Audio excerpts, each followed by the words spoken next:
Assalamualaikum warahmatullahi wabarakatuh. Salam sejahtera bagi kita semua. Yang terhormat Ibu dosen dan teman-teman sekalian, perkenalkan saya Nova Susanti dengan NIM 051884323 dari Program Studi Administrasi Publik. Pada kesempatan ini, saya akan mempresentasikan materi yang berjudul Solusi Inovatif dan Strategi Implementasi Pelayanan Air Bersih di Kota Batam. Saya memilih topik ini karena pelayanan air bersih merupakan salah satu kebutuhan dasar masyarakat yang sangat penting dalam kehidupan sehari-hari. Selain itu, pelayanan air bersih juga menjadi bagian penting dalam pelayanan publik yang harus dikelola secara efektif, merata, dan berkelanjutan agar mampu memenuhi kebutuhan masyarakat secara optimal. Pelayanan air bersih di Kota Batam hingga saat ini masih menghadapi berbagai permasalahan yang cukup kompleks.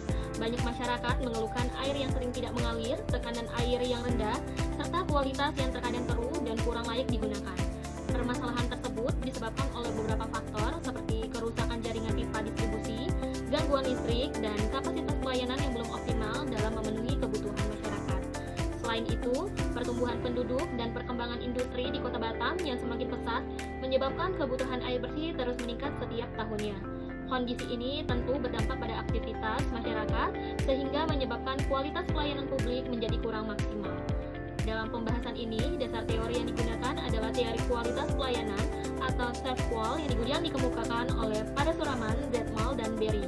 Teori ini menjelaskan bahwa kualitas pelayanan dapat diukur melalui 5 aspek utama, yaitu reliability, responsiveness, assurance, empathy, dan tangibles. Reliability berkaitan dengan kemampuan penyedia layanan dalam memberikan pelayanan yang konsisten dan dapat dipercaya oleh masyarakat. Responsiveness berkaitan dengan kemampuan penyedia layanan dalam merespon kebutuhan dan keluhan masyarakat secara cepat dan tepat.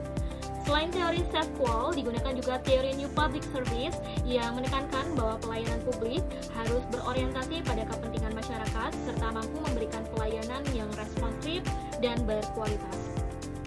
Solusi inovatif yang dapat diterapkan untuk mengatasi gangguan pelayanan air bersih di Kota Batam adalah penerapan Smart Water Management berbasis teknologi digital. Sistem ini menggunakan sensor monitoring digital untuk memantau distribusi air secara real-time di berbagai wilayah sehingga gangguan pelayanan dapat diketahui lebih cepat. Dengan adanya sistem tersebut, masalah seperti kebocoran pipa, penurunan tekanan air, maupun gangguan distribusi dapat segera ditangani secara lebih efektif dan efisien.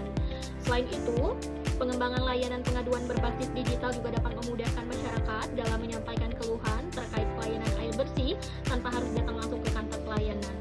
Penerapan inovasi digital ini diharapkan mampu meningkatkan kualitas pelayanan air bersih sekaligus meningkatkan kepuasan masyarakat di Kota Batam. Penerapan Smart Water Management memiliki banyak manfaat dalam meningkatkan kualitas pelayanan air bersih di Kota Batam. Sistem monitoring digital dapat membantu mengurangi kehilangan air akibat kebocoran pipa, serta meningkatkan efisiensi distribusi air kepada masyarakat. Selain itu, proses penanganan gangguan menjadi lebih cepat karena petugas dapat mengetahui masalah secara otomatis melalui sistem digital yang digunakan. Masyarakat juga dapat memperoleh informasi pelayanan dengan lebih mudah melalui aplikasi atau layanan online yang tersedia. Dengan demikian, pelayanan air bersih menjadi lebih modern, efektif, efisien, transparan, serta mampu meningkatkan kepercayaan masyarakat terhadap pelayanan publik. Strategi implementasi pelayanan air bersih perlu dilakukan secara bertahap agar dapat berjalan dengan baik dan optimal.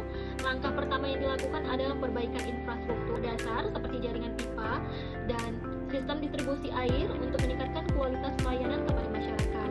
Selanjutnya, dilakukan penerapan teknologi digital berupa sistem monitoring dan layanan pengaduan online guna mempermudah pengawasan pelayanan air bersih.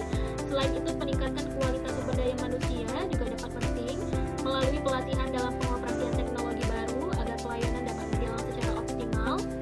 Tidak kalah penting diperlukan sosialisasi kepada masyarakat agar masyarakat memahami penggunaan layanan digital yang tersedia dan dapat ikut berpartisipasi dalam mendukung air bersih. Keberhasilan implementasi pelayanannya membutuhkan kerjasama dari berbagai pihak terkait pemerintah, pengelola spam, dan masyarakat harus saling mendukung dalam meningkatkan kualitas pelayanan publik di Kota Batam. Selain itu, masyarakat juga memiliki peran penting dalam menjaga penggunaan air secara bijak dan melaporkan apabila terjadi gangguan pelayanan. Kerjasama yang baik antara pemerintah dan masyarakat akan membantu proses implementasi secara lebih efektif, efisien, dan berkelanjutan. Dengan adanya kolaborasi yang baik, pelayanan air bersih di Kota Batam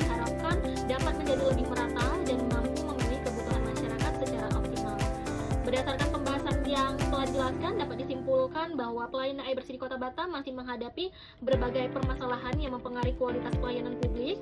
Permasalahan tersebut meliputi distribusi air yang belum rata, tekanan air rendah, serta kualitas air yang belum optimal untuk digunakan masyarakat.